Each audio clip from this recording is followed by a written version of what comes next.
Welcome to the Fantasy Football Forge. I'm Steve, and today we will be covering the tight end position in the third video in a series of videos which are based on a series of articles that I wrote that are an in-depth analysis of each of the positions that are relevant to fantasy football. All of those articles are available up on the website, theffforge.com, link down in the description.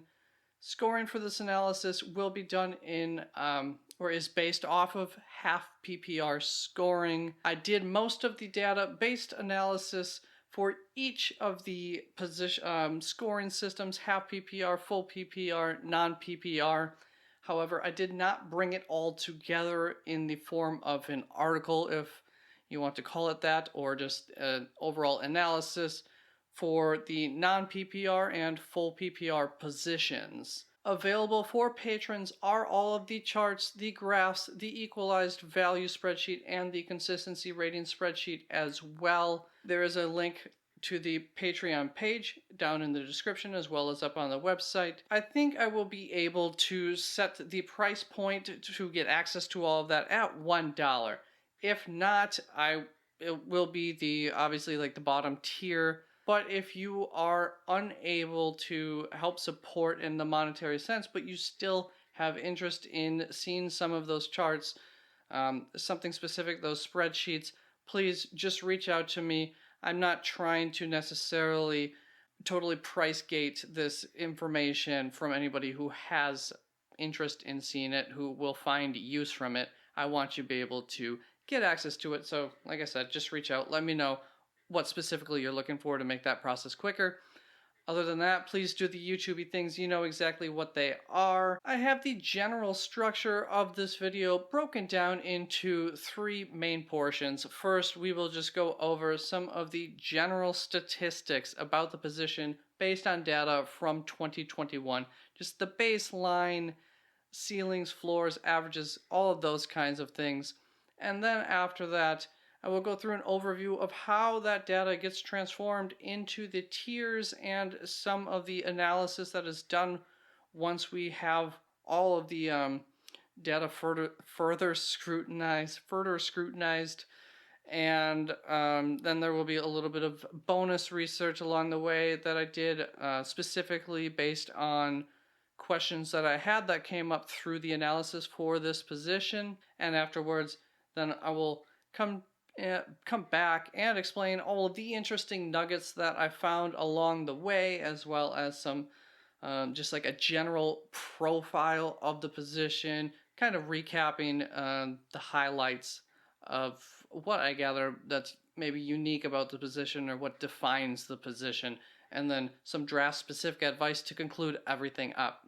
And so we will begin the analysis with the basic historical data, the collection of it, as you can see right here, resulting in finding out what the average, the median, the floors, the highs, the ceilings, and the standard deviations were at each of these pit stops within the position. So for the tight end number one, you can see that they averaged 23.7 fantasy points per week throughout the season. The tight end number one, throughout the entirety of the season, had a floor of 13.9 fantasy points, had a ceiling of 36.2 fantasy points, and right there I want to point out that is an insanely high ceiling for a position that already by the sixth tight end is averaging down at 12 points. We're already down below 10 points for a starting quality tight end on average every single week, and yet you have a ceiling that's like 5 times 8, 16, 24, 32, 4 to 5 times higher than what you're pretty much expecting out of lower end quality starting tight ends each and every single week on average. That's insane. Now, the other thing that I want to point out about some of this base level data here is that the floor is already intersecting at the tight end number one with the tight end number 6 throughout the season, which is not a promising sign for a weekly reliable advantage in terms of the scoring for this position. It's a orange flag, we'll say, a yellow flag. And the other interesting thing about that too is that this does happen throughout the entirety of the position. There's this overlap between the floors and the ceilings of, these pit stops at 6 finishing spots later. It's quite a volatile position, / there's a lot of grouping of point outputs on a week-to-week basis where there's not going to be a lot of disparity between a number of individuals within a position. The only point in the data where there is not an actual overlap is going to be between the number 6 and number 12 tight ends. That just basically means that there is probably going to be somewhere in that number 8 to number 10 range some sort of drop-off in weekly talent where you can actually expect the top 8, top 10, like I said, somewhere in that range, most weeks to offer you an actual advantage. That brings us to the weekly average expectations of output for the position. What are we expecting as far as fantasy points on a week in and a week out basis at these different spots that we recorded data from within the position? So if you look at right here, the averages, those are the same averages that we saw below. So the tight end 1 averages 23.5 to 24 fantasy points most throughout the season on every week. The tight end 6 averages 12 fantasy points a week. The tight end 12 averages 8.5 fantasy points a week. Tight end 18, 6.5 fantasy points a week. Now, that's, all great to know, the ceilings and the floors and the averages, but how do you really take that and use it to analyze the position compared to other positions without it being completely flawed? Because averages are a scary statistic to pull too much information from. And that is why I prefer to look at something like an expected range. What is this range of outcomes that I can expect the tight end 1 to end with on a week in and week out basis? Well, you would expect most weeks at a rate of about coin flips rate. At a rate of about a coin flip, at a 50-50 rate or so, you would expect the tight end 1 in any given week to end up with 19.5 to 28 fantasy points. The tight end 6 to end with like 11 to 13 fantasy points. You're already seeing that range just shrink down by a heck of a lot here. And already down by the tight end 12, it is a single point range of expectations at 8 to 9 points. What does this tell you? Well, the position's pretty predictable as far as what you can expect from those back-end tight ends. Even by the tight end 6, it's quite a bit more predictable than those top tight ends, which have a large range of outcomes. The other thing to look at is going to be these percentages over here. Those are the percent relative change from the tight end 1 to the tight end 6's output. So there's about a 49% drop in output from the tight end 1 to the tight end 6. There's a 29% drop in output from the tight end 6 to the tight end 12.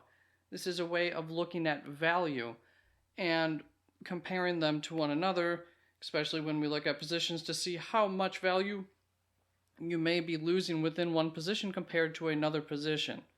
Now, if we take that one step further, just like we take all this analysis one step further, like finding out the expected ranges instead of the averages here, then we come to something that I like, which is what I called Value Mountain. Now, in the quarterbacks video, I did not do a great job of explaining Value Mountain. I do think that I showed an example that ended up clearing that up quite a bit, but I'm going to try to explain it again in this video. How Value Mountain works, how you should be reading Value Mountain. It begins with looking at it within these sets that I have highlighted here. So within the first 12 tight ends on a week in and week out basis, the tight end 1's output, on average, is 41% more valuable than the tight end 6's output strictly within the bubble of the top 12. And of course, you always want to test any conclusions that you come to. And so in the testing of this information, in the example that I have in the analysis below, the tight end 6's value was confirmed. However, the tight end 18's value came in a mixed bag depending on exactly how you are looking at it within this data, and there are reasons for that. We start out here looking at this tight end 18. Look at that standard deviation as it jumps up from the tight end 12 and then goes right back down after at the tight end 24 in any given week. The other thing to look at here would be this median versus the average here at the tight end 18. You have a higher median than a higher average, which means that the information skews left. But with this high standard deviation, ultimately on a week in and week out basis, you are having output that is either kind of pushing together a larger group of starting tight ends some weeks towards, a top 12, so towards a top 15, or you're seeing some of these players fall back into this top 24 group. So on a week-to-week basis, there is some sort of cutoff, maybe around the tight end 15, maybe 17, most likely closer to 18 than not, due to this high jump in the standard deviation, where we are seeing a wide range of outcomes yet again at the position, which ends up making that value for the tight end 18 really weekly dependent and not something that you can bank on across the entirety of a season. There, you're seeing that kind of clumping of outcomes, clumping of individuals on one or the other side of this tight end 18 hill. It's usually not landing right on this hill. So it's very mixed outcomes, meaning that often enough the tight end 12 was actually not really in this true valley that this data shows, and but other weeks the tight end 18 was holding up its value. So what we have here are my cloisters, as I like to call them, and the reason for that is we have taken all of this data, all of these trends and observations that I've made from those previous, how many pages? From the previous 16-ish pages of information, maybe 10, 12, actually, with the introduction and everything. And I am coming to conclusions of where some cutoffs are, where the on a week-to-week basis, where we are seeing similar groupings of individuals finishing positions that aren't a whole lot different from one another. So they get cloistered, they get clumped together into one cloister. And the interesting thing about the tight end, I believe more so than any other position, is there is not a lot of cloistering going on at the top of the position. You can see one tight end in cloister 1, two tight ends in cloister 2, two tight ends in cloister 3. Cloister 4 is tight end 6. There's still only 3 in cloister 5, 4 in cloister 6, another 2 in cloister 7. Not a lot of individuals are giving you similar points of output, or there's enough of a difference in how these, at the end of the week, how each of these scoring systems are working on a week in and week out basis. There's something that you can bank on to say, hey, every single week, the tight end 1 is getting you 22 points or more, and you can pretty much bank on that from the tight end 1 of every given week. And that is going to give you some sort of advantage over the tight end 2 and tight end 3, who aren't quite getting you that kind of boom. They're just going to be getting you 18 plus points. Yeah, sure, some weeks there are going to be 2, 3 tight ends that are over 22 fantasy points. But really what you should be expecting from those tight end 2s, tight end 3s is more like 18 plus fantasy points. It's just a lower ceiling already. And then there's another shelf that we're looking at, quite a big drop already to the tight end 4 and tight end 5 on any given week. So there's about 3 tight ends every given week who are really giving you this big advantage. Once again, I'll repeat, at the end of the week, not at the end of the season. I brought up how there's 6 tight ends in the first 4 cloisters, and I do also want to bring up the description for cloister 5. You can expect 10 plus fantasy points, and cloister 5 is a notable turning point in the data. It is your last chance at tight end 1 output. Remember that crossover that we saw at the tight end 1 compared to the tight end 6 in every given week? Well, apparently that crossover, goes a little further back to roughly the tight end 7 to 9, dependent upon the week, where this is your last chance that you might get similar output to a tight end 1 potential performance in any given week. Does that mean a whole lot on its own? Well, I mean, I guess it depends the week. So how much can you actually say that you think a certain quarterback is going to be scoring within cloister 5 on a week in and week out basis? Well, this is where this gets interesting. This is why I was talking about this position. When we start to transform this information into a blank slate that we can start to look forward with, so we get rid of these cloisters where none of the players were averaging within the equalized value, which I will have to pull that up shortly to show you that chart. But if you've seen any other videos, you're familiar with it by now to some extent. And cloister 5 right here, we see there is 1 tight end who averaged as the tight end 9, meaning 2 things. Number 1 is that there is a wide potential of outcomes for even the best at the position. Kind of went over that already. Alright, there will be some sort of weird cut that just occurred. A lot of things just kind of happened at once. A lot of noise from the outside. My air conditioning started up. It's still going, but I'd have to wait too long, and it gets hot while recording without it on. And I did not have this chart prepared up on my screen. So, might be a little bit of repetition here, but I know that we would have been at a point where I described what that cloister 5, how I described it in the analysis. And as you can see, Mark Andrews, according to my EV values, the equalized value, was the number 1 tight end on the 2021 season. The best tight end, and he ended up in this tier all on his own. And I find that interesting because you definitely, if you owned Mark Andrews, felt comfortable every week that he had a good chance at being the number 1 tight end, and that is because he was averaging in that section of output on a weekly basis where they could have been the tight end number 1 depending on the week. Even if he only scored 15 points, there was still a chance that that would be the best tight end on the week some weeks of the NFL season.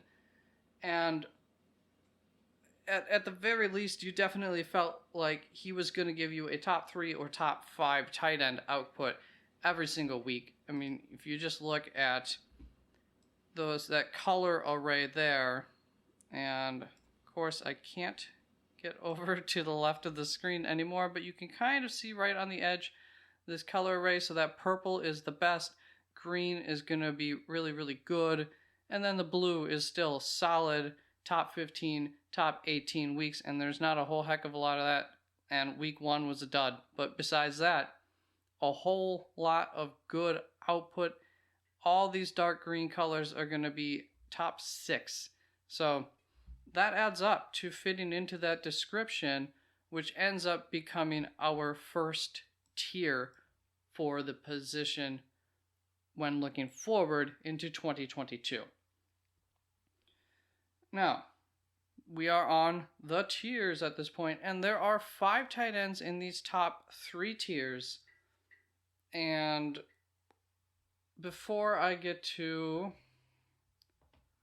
saying that that is an undersupply, which it is, of quality elite talent at the position, we must see that there is an oversupply with another 13 tight ends, so a total of 18 tight ends that you would expect to finish as tight end ones, as in out of the top 12 tight ends in any given week, there are about 18 tight ends that are going to average in the top 12 tight ends throughout the entirety of the season. So there's an oversupply on draft day of starting quality tight ends, but there are only 5 of them who will give you some sort of advantage.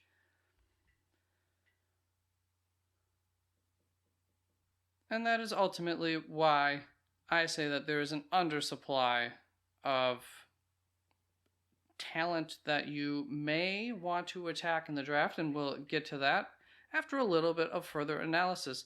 Let's move on. Once we have broken everything down into our tiers, once we have this blank slate, we've removed all the identity of Mark Andrews, we've removed the identity of all these individuals, we've cloistered them, and then we've gotten rid of the cloisters that nobody averaged within, and we are left with these tiers. We've taken similar cloisters even and tiered them up. Like you can see, tier 4 has tight ends that average the tight end 21 and the tight end 18. So what that looks like is going to be, well, we have our top 5, 1, 2, 3, 4, 5, going down to Rob Gronkowski. So from TJ Hawkinson down to, I believe, Noah Fant.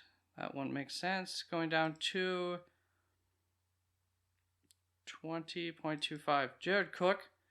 Those tight ends are all going to be in our next tier, in that 4th tier right here. Now, the thing that I want to point out are that you can see that tiers 1, 2, and 3 are separated from tier 4. We'll actually go down here. It's a little easier to see. Like, it's obvious why these 3 tiers are separated from tier 4. But I think that there is an argument when you look at tier 4 on its own to say, well, visually, it looks like tier 8, the tight end 18s could be separated from the tight end 21s. And this is where, you know, I see that when I'm making the data, and I definitely go back and there are things that I will look at to validate that tier. And when we look at those tight end 18s to 21s, here is some proof that validates that tier. So I said it was TJ Hawkinson to Jared Cook. Are those the 2 I want to compare?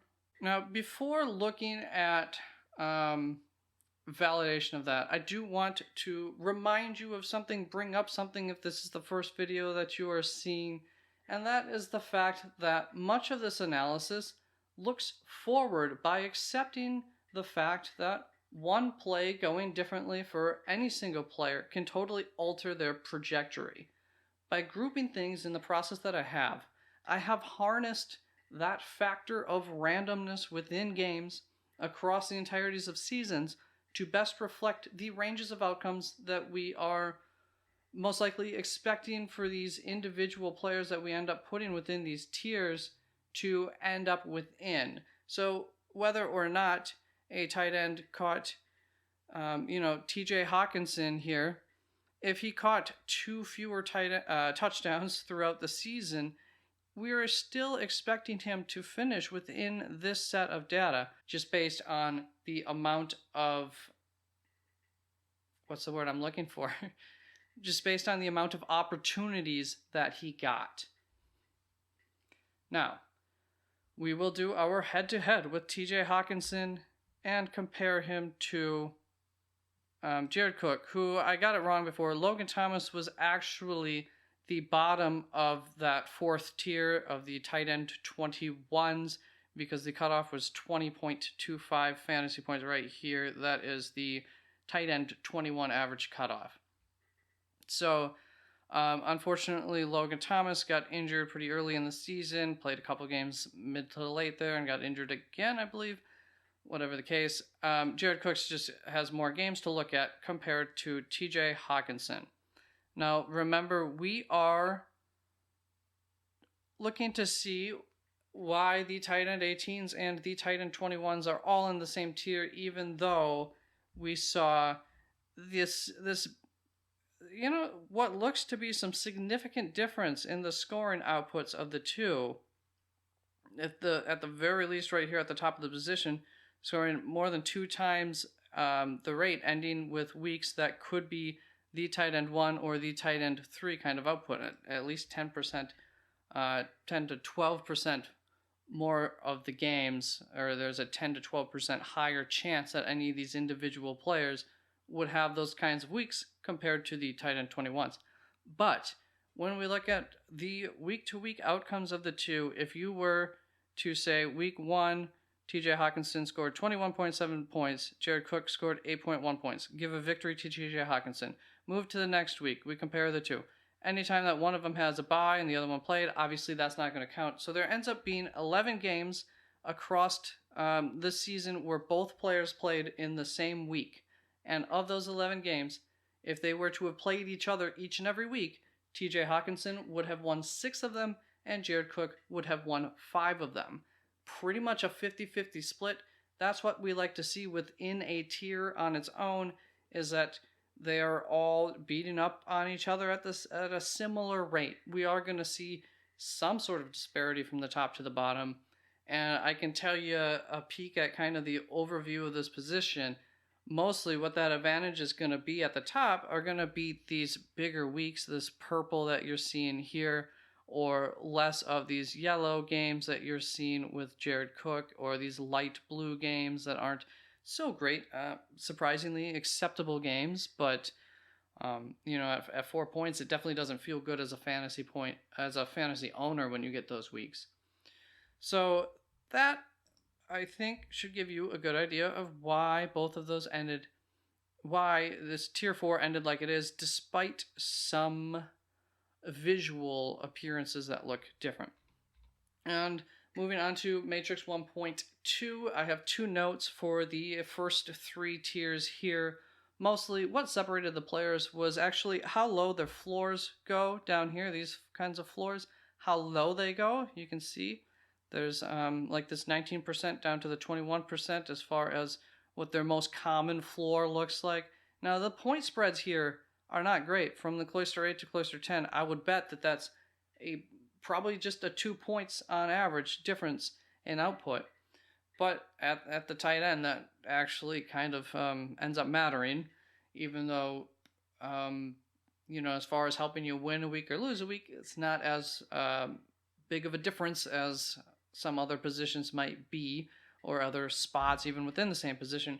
But that is more so what helps to determine how these tiers are separated than this top portion here, because you'll see if you added these values up for the tier 1 to tier 3 for Cloister 1 through Cloister 4, I believe it is. It could be Cloister 3, but I'm pretty sure that the tight ends, nobody averaged scoring within that Cloister 3's points for one reason or another. Could delve into that, not worth it. Whatever the case, they're scoring within this range at roughly the same rate. That will go down a little bit for tier 3, but as you can see, tier 3 actually outscored tier 2 as far as getting those Cloister 1 performances, those 22 plus point performances. And to me, that's just volatility already showing its ugly head at the tight end position. There is this upside to the position that it's good in some ways, but it can be bad. As we saw with tight ends, essentially, it can be the ultimate equalizer too if there are no players that are scoring up into that range at a high enough percentage. We'll delve into that. There's one interesting thing about the tight ends is that for every bad thing that I can say, there is a good counterpoint. And for every good thing that I could say, there is a bad counterpoint. You may notice some things that I'm going to come to that sound contradictory to one another throughout this, depending on how well I did of not actually doing that, because I don't want to come off as too confusing. Let's just move on down to the scoring habits for the position. We will not look at this matrix because that's just a lot to look at. Matrix 2.2 is the tiered advantage/disadvantage matrix, and I cut out who our expected starters are on this chart nicely for everyone so you can see what you are expecting. However, versus, we'll just start here with versus the field. And there's a reason that, like, I ended up keeping all of these guys on this chart and ended up going all the way down to tier 7 on this chart because once we look at the field, let's just start off with the advantages here. You can see it goes all the way to tier 5, where there is still some sort of advantage against the entirety of the field at the position. And tier 6 is still basically a coin flip any given week on whether you're going to beat your opponent or not. You're expecting to basically, against the entirety of the field, come out at a net neutral fantasy points output. If you were to play a tier 6 player, let's say, for 4 weeks, over that time period, you'd expect to win a game by 2 points, lose a game by 2 points, win a game by 5 points, lose a game by maybe 5.5 points, and end up with a net negative of a half a point. That's kind of how you want to look at these. But why are we looking at so many tight ends? Well, we go to the EV charts, and tier 5 begins at Tyler Conklin, and then goes all the way down to Jonnu Smith. Where are you? No, really, where is Jonnu? No, that's not where he goes to. Tier 5 is a super small tier, actually, and I did question this tier, whether it should be part of tier 4, whether it should be part of tier 6 in the analysis, and I actually ended up really clarifying the fact that I felt that this tier did earn its spot. I did cloister them correctly. They are unique. And so these 3 players obviously were on teams, were recommended starts plenty. Now we go down to Evan Ingram, down to Jonnu Smith, which is going to be right down there. This is tier 6. Evan Ingram, obviously a fantasy name. CJ Uzama, we know he had some blow-up weeks and a lot of weeks where he was suggested, and some weeks where he lived up to that pretty darn well. He's green, these dark blues are good. Even the light blues are acceptable weeks at this position, just not great for your overall fantasy team. Cole Kmet, Brevin Jordan, all the way down. Ricky Seals-Jones was on teams. Blake Jarwin would have been a preseason guy. I don't know how much. I think there's one. Yeah, he had 1 week right as he got injured. He started to get a little bit more play right in this area of the season. Gets injured, out for the season again. Unfortunate for his career. Hayden Hurst, I don't remember if I used him last season because I had Hawkinson. But when Hawkinson went down, I know I was thinking about grabbing him.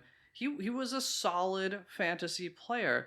Jonnu Smith, definitely a guy who you may face week in and week out throughout the season. Not every week are you going to face these guys, but you know there are teams, I would say 2 to 3 teams, who are thinking and looking at waiver wire options at the tight end position any given week. Probably every week for a couple teams, and then there's the bye weeks. And then we move to tier 7, and there are still names that came up on as starters all the way down here to, Tommy Tremblay was getting some hype after these 2 games right here, really, and then pretty much didn't live up to it. There are names that you might see on a week in and week out basis is the point.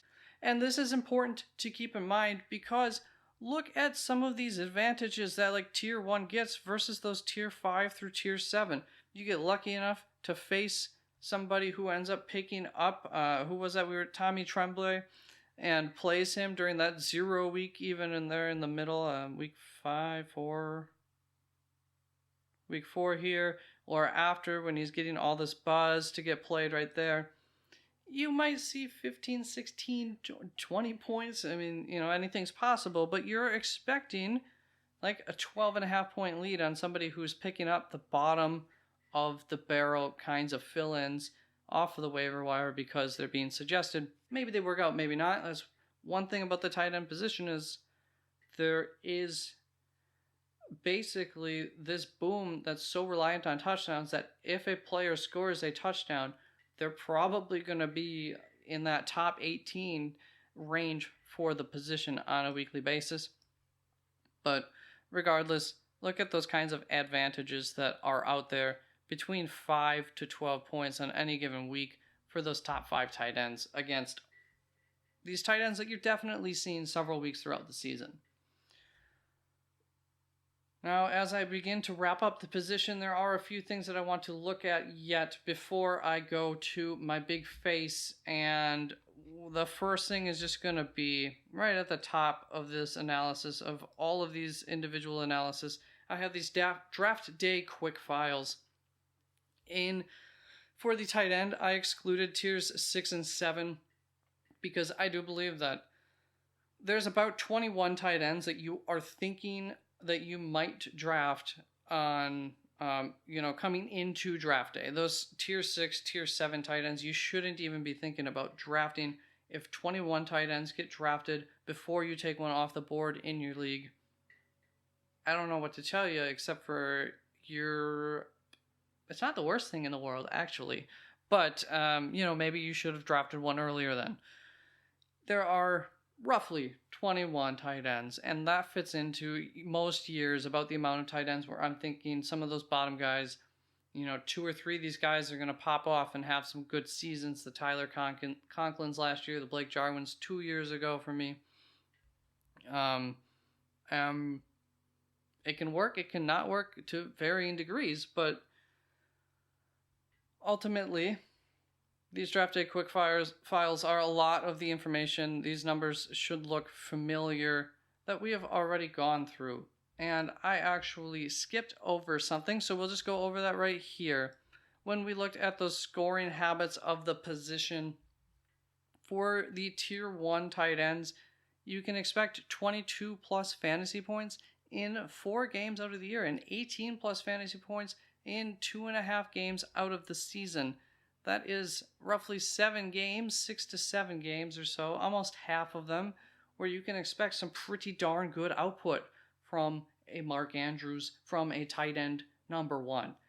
And you can expect a less than 4-point game. That's kind of where it's really looking bad for you as far as the point spread that you might be losing out on versus some of the other starters in only 1 game, roughly 1 game out of the entirety of the year for the tight end ones. And that's going to stay the same for our tier 2, for the best tight end. But for the number 2, number 3 tight ends here, our top 5 tight ends, we're still sticking in that less than 1 game as far as the floor. Our ceiling has basically flipped 22 plus points in 2.5 games and 18 plus fantasy points in 4.5 games across the season. So you're still getting some good boom weeks at a similar rate to the Mark Andrews. It's just not as big of a boom for the majority of those weeks.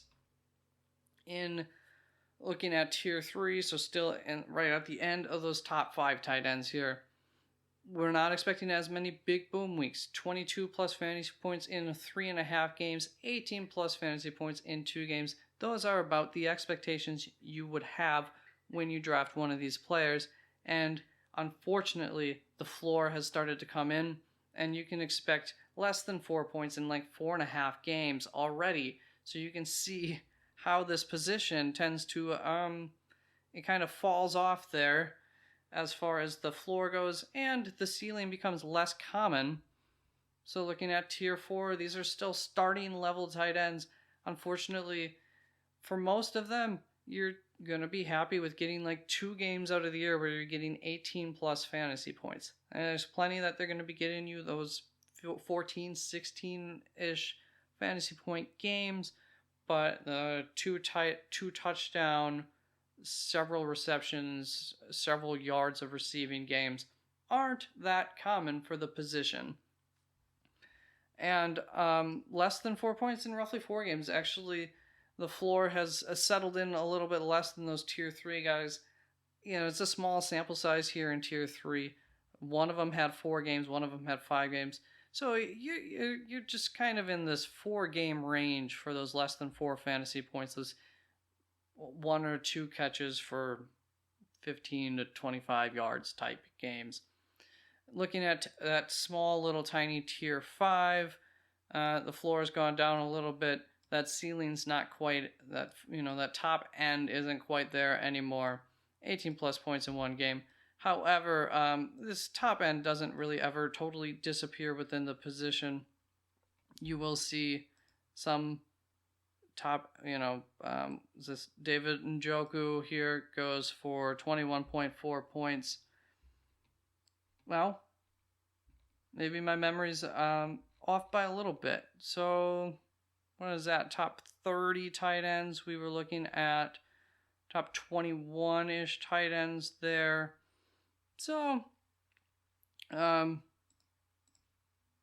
a small chance of that ceiling throughout all the guys who you may start and may get lucky with. The only thing that I actually wanted to go over here, though, for these tiers is the attack earlier layback on draft day recommendations. This is very much a derivative of Value Mountain. However, I sometimes do go in and put a little extra personal spin on it, depending on some of the things that I may have seen within the position. So for tier 1, I am saying that you should attack that number 1 guy on draft day.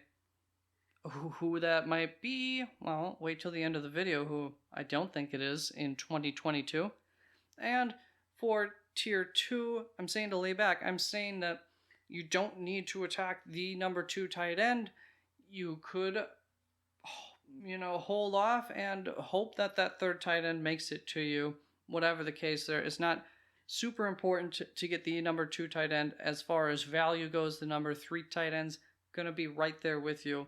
And we'll actually look at those two. That is Travis Kelsey and Darren Waller, I believe. Yep. We will actually look at those two in an example by the end. And then for those tier 3 tight ends, saying attack again. So it's a bit of an attack, lay back. How would that go? Attack, lay back, and attack again at the position. And the by the book advice, I believe, if I'm going off my memory here, it's been a long time since I created these, but tier 4 had, I believe the by the book would be to lay back at the position. You don't need to attack them once we get into this area of the draft. However, I do believe that attacking those tight end 21s, those TJ Hawkinsons, should be not a priority, but if the draft capital is there, something that you should keep in mind, and I will touch on that a little bit more later. Tier 5 says layback. So once you get into, I would say, past the top 10, 11-ish tight ends, there's just zero necessity to be attacking at the position. Then one last thing that I want to get into is just the health of the position before we still have the screen up here. If you look at all these groupings of weeks that are blacked out, like this is a bye week here. So you'll see 1 week, that's a bye week there. That's going to happen for every player is going to have at least 1 week blanked out. But what's kind of interesting just visually looking at this, and is supported by some of the numbers as well, if you actually go into the numbers and look at it, is that it's very rare for players to be missing like 2 games from injury. It seems like the tight ends tend to miss 3 or more games when they get injured. They're pretty hardy. There is a 50% chance that a tight end will play in 15 or 16 games. Not the most hardy position as far as injury goes, but a 50-50 shot that you'll get them for all but 2 games. But interestingly, and I think this makes sense for the position, when they get injured, they go down for an extended period of time. When they are not injured,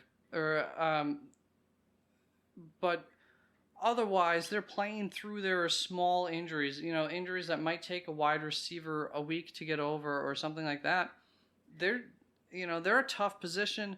Very few of them are going out for any kind of minor injury. They're playing through these types of things. There were almost 0 short-term replacements at the position. I believe it is 4 of the top 81 tight ends played in 6 or fewer games. They didn't do anything of note, but you could. So as far as getting a short-term tight end replacement, so don't go attacking the backup player for your guy who went down, is I think the general takeaway from that. It's a bit of an interesting position. A lot of guys play even if they're not out there receiving every single week. So as far as analysis goes for the short-term replacements, the things could be skewed a little bit from what I ended up with. But the thing is, on the other hand here, as far as getting a replacement at the position, you could blindly grab basically any sensible tight end and still have what I figure is between a 20 to 33% chance of winning the matchup versus your opponent's tight end, just as a flat statistical thing of opportunity, because there is this floor at the position, there is this ceiling at the position that all of the players have, and there is this low average that most tight ends most weeks score within, that things tend to get capped. We'll look at that also in an example, which we will be getting to right now. So the other thing I wanted to keep the screen up for was this last bit of bonus analysis down here, where I took a tight end from pretty much every tier, sometimes 2 within, I guess, some of the larger tiers probably, to kind of compare. There's a reason. So sometimes I took 2 guys within the same tier, and I pit them all against each other in numerous different ways. I had a buttload of statistics when I did this analysis, and I did my best to put it in here in some sort of legible way. You can find this up on the website. It is available to look at closer if you wish, but I would just like to go through some of the main notes that I came through. And I told you that I looked at Travis Kelsey and Darren Waller, as you can see both their names right there. And the reason that I included Darren Waller in this analysis is because he was the dark horse of those top 3 tiers of the top 5 players. He is the only one who qualified in the top 5 purely due to consistency. He had no boom or bust. All of the other in the top 5, it was that boom bust type of gameplay, type of weekly output that got them there, and it was the boom, obviously, that got them there. So some of the notes that I had from tier 1 through tier 3, which you can see right here, it is a coin flip. When they face each other across the board, it's pretty much a 50-50 shot. And the only thing that you'll see that will buck that a little bit is Darren Waller going up against Mark Andrews. He only won 10% of his games. So, kind of jumped the gun on that. We'll get right back to that. The second note is the winning percentages for any tight end versus any opponent tended to be capped at roughly 80%. That's where that 20% number came from, and that 33% number was a different analysis that I kind of looked at, just assuming that you're not taking like a Tommy Tremblay type of player and playing him up against a Mark Andrews in any given week. Hopefully not. But something that's not obvious when you look at these percentages that end up coming out was the fact that against the field, if you're not playing the same tight end every single week, pitting them, one and one against each other, if you enter in that randomness of who you're going to play in any given week, the winning percentages tend to get capped at 80%. No tight end ended up kind of beating the field at more than an 80% rate. It's an interesting concept for the position. There's a 1 in 5 chance for any tight end, any usable tight end, to get you a win in any given week. It's not great odds, but it's definitely somewhat unique for the tight end position. And then we're getting to Darren Waller, first tier 1. As I pointed out, he absolutely got crushed by Mark Andrews, and that really hurts all of his percentages right here. If you were to have taken out that, his percentages were great, and he against the field here, but he actually outperformed Travis Kelsey by some measures if you take that out of there. So he definitely earned his spot. All right, so I can hear some noise coming from outside again. That's probably going to be coming by shortly. So those were the interesting things. We're going to go back to my full face in just a moment. Bit of a transition here in terms of consistency being a predictor for success at the tight end position. The results are a bit of a hybrid of the quarterbacks and the DST results. We'll get back to that if you can hear that noise. Bye-bye. Much like everything else for the position, the analysis on the impact of consistency for the tight end position was a mixed bag. Ultimately, boom defines the position, and it wins out over consistency. However, a large part of that reason is Mark Andrews. It's a pretty close battle. There's a bit of a link between the boom bust nature of the position and the amount of consistency that there is, an important link. It feels like most years there is a Mark Andrews, there is a tight end that is just making you want that tight end. So I'm not about to say that, I'm not going to say that consistency rules the position, because ultimately I do think that the boom wins out. And I think that's a year pretty much every year that is the case. That said, the good news for the good tight ends, the top 5 tight ends or so, is that they actually aren't incredibly inconsistent. I think that the general viewpoint that a lot of us have on the position is that they are kind of inconsistent. I think a lot of that is due to this massively high output, which makes things to be appear more fluid than they actually are as far as how much things are fluctuating within the position on a weekly basis. Because on a week-to-week basis, tight ends actually end up in a relatively similar week ranking. At the end of the week, they're scoring quite consistently on a week-to-week basis. I was surprised by that, due to the fact that the normal output of the position is much lower than the boom weeks. There is that factor that I brought up where darn near any tight end can be picked up off of the waiver wires and win in a head-to-head matchup versus most any starting tight end a decent enough amount of the time. There is a lot of parity. There is a lot of overlap.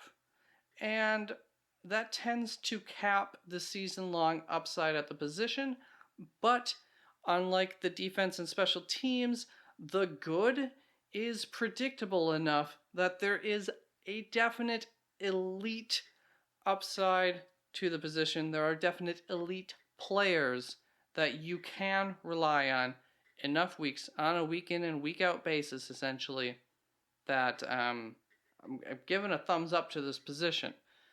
In other good news, the industry does a pretty good job of identifying who those elite tight ends are. In 2021, the top 5 via my equalized values had ADPs of 5, 1, 2, 3, and 11. And there were 3 surprises in 2021. That's really it as far as starting tight ends go, and those were Dalton Schultz, Dawson Knox, and Pat Freiermuth, of which Dawson, oh, it's late. Dawson Knox, I think, pretty much the industry whiffed on. He was in this list of interest for me, but I think we all kind of whiffed on that one last year. And then Pat Freiermuth found his success only due to an injury to Eric Ebron. I believe Eric Ebron is out of the way, so that's a good sign for Freiermuth and his future. Without Ben Roethlisberger, some changes in that offense. We'll see exactly how important the tight end is to that system, but he's a great talent. I think he's got a bright future, so excited about him. Hopefully fantasy-wise, but definitely as far as an NFL player, cool cool tight end. And then Dalton Schultz has legitimate reasons that he was faded in the preseason last year. So the whiffs weren't necessarily whiffs except for 1 out of the 3. In general, the tight end position is what we thought it was, so let's not consternate on this for too long. A little bit of a recap here of the highlights of the position. You probably won't lose a tight end for the entirety of the season. Only 4 of the top 81 tight ends played in fewer than 60 games. There is a 50% chance that you will need to find someone for several weeks, but at least your tight end will come back. Eventually, your tight end will be there. If you need to replace a top 5 tight end, it's not going to happen. Sorry about that. But on the bright side, you will be able to find someone who can compete with the majority of the teams in your league on a week-to-week basis pretty easily. It shouldn't be that tough to do that. As far as draft day goes, there is legitimate risk in spending a lot of draft capital on the tight end position. The reward, however, if a tight end 1 through tight end 5, if one of those top guys, a tier 1 through tier 3 tight end, stays healthy, it's legit. It's something that you can bring to the bank and use it as collateral. In the case of injury, there is that built-in insurance of being able to find someone to help and, not losing your tight end for normally season-long injuries, because tight ends are tough. If you do not get an elite tight end in the draft, there is a mild amount of interpositional age urgency after those guys, but going off of experience and what I know about all of the other positions in my analysis that I've done there, and just some of the things that I've noticed along the way when looking at positions against each other, even though I haven't completed the interpositional analysis yet, I do know that urgency is not necessarily worth the draft capital that you would need to spend on it compared to some of the other things that you would be able to find at other positions.